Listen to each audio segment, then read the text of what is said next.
ప్రపంచంలో ఒక అంతస్తు కట్టు, 10 అంతస్తులు కట్టు, 100 అంతస్తులు కట్టు, 1000 అంతస్తులు కట్టండి. బేస్ ఏంటి? భూమి. భూమి లేకుండా కట్టలేదు. భూమిని కూల్చేస్తే ఏది ఉండదు.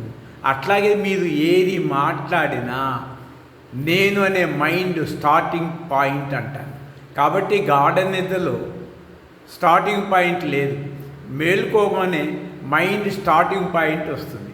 ఆ స్టార్టింగ్ ఫస్ట్ పర్సన్ వచ్చిన తర్వాత సెకండ్ పర్సన్, థర్డ్ పర్సన్ వస్తాడు. మరి ఇన్ని మాటలు చెప్తున్న మనసు గార్డెన్ నిద్రలో ఒక్క మాట చెప్పమనండి. ఇది కలియుగమని, ద్వాపరయుగమని, త్రేతాయుగమని, సత్యయుగమని, ఇన్ని యుగాల నుంచి ఇంతమంది పుట్టారు చనిపోయారని చెప్పమంటే చెబితే అది నిజము.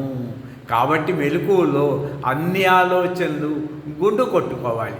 అంటే తిరుపతిలో ఎంటుకలు గుండు కొట్టుకున్నట్టు తలపులు గుండు కొట్టుకోవాలి మెలకువలోనే. అప్పుడు మెలకువలో కూడా తలపులు 0 అవుతాయి.